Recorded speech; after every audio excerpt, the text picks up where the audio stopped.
মুখে যতই বলা হোক, রমজানে সেই পুরনো চিত্রই বাজারে। দাম বেড়েছে নিত্যপণ্যের। রাজধানীর হাতিরপুল কাঁচা বাজারে আছেন সহকর্মী মাহাদির সিকান্দার, জানাচ্ছেন রমজানের বাজার পরিস্থিতি। সিকান্দার, জানাবেন কি পরিস্থিতি দেখতে পাচ্ছেন বাজারের? কাঁচা বাজারে এখানেও সবজি সহ নিত্যপণ্যের যে দাম, বিশেষ করে রমজান কেন্দ্রিক যে সকল সবজির চাহিদা, সে সকল সবজির দাম কিছুটা বেড়েছে এবং এখানে কেজি প্রতি বিক্রি হচ্ছে শসা 100 থেকে 120 টাকা, পেঁয়াজের দাম 60 টাকা কেজি প্রতি, একই সাথে বেগুন প্রকারভেদে 100, 120, 40 টাকা।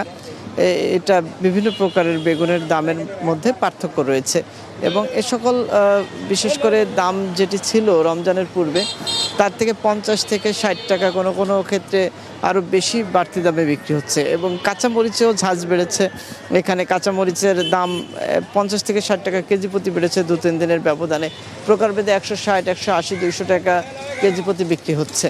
তবে অন্যান্য সবজি যদি বলি, টমেটো, গাজর, সিম, এ সকল সবজি 60 থেকে 80 টাকার মধ্যেই মিলছে এবং দাম তুলনামূলক সেভাবে বাড়েনি। এবং লেবুর দামটা হাতিরপুল কাঁচা বাজারের বিগত সংবাদগুলোতে যেমন বলছিলাম, লেবুর দামে আকাশচুম্বী বলা যায়। সাধারণত 5 থেকে 10 টাকা প্রতি পিস লেবু বিক্রি হয়, সেটি কিনা এখন বেড়ে এক পিস লেবুর দাম 30 থেকে 40 টাকা। প্রকারভেদে কোনো কোনো ক্ষেত্রে আরও বেশি, বাজার ভেদে পার্থক্য আছে।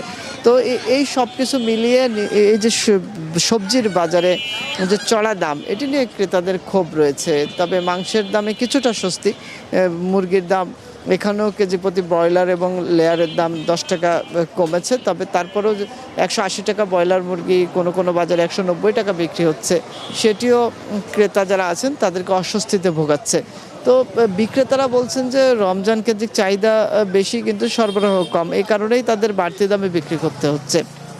আর ক্রেতা যারা আছেন তারা বলছেন এটি সিন্ডিকেটের কারণে প্রতিবারই রমজান কেন্দ্রিক দাম বেশি নেওয়ার এটি একটি ট্রেডিশন, অর্থাৎ ঐতিহ্যে পরিণত হয়েছে। তারা সেই কাজটিই করে থাকেন এবং সেটিই করছেন। এর তদারকি নেই, মনিটরিং নেই, এই বিষয়ে তাদের অভিযোগের যথেষ্ট কারণ আছে এবং তারা যেহেতু বাজারে আসছেন এবং কিনছেন, সেক্ষেত্রে তারা বাড়তি দামে কেনায় তাদের অস্বস্তি ভোগার কারণে তারা সরকারকে দায়ী দিচ্ছেন। তারা যেন দ্রুততর সময়ের মধ্যে, নতুন সরকার দায়িত্ব নিয়েছে, রমজানও চলছে, এ কারণে দ্রব্যমূল্যের বাড়তি দামের লাগাম টানার ক্ষেত্রে সরকারের সদিচ্ছা এবং জরুরি পদক্ষেপ নেওয়ার প্রতি ক্রেতারা আর্জি অর্থাৎ দাবি জানাচ্ছে।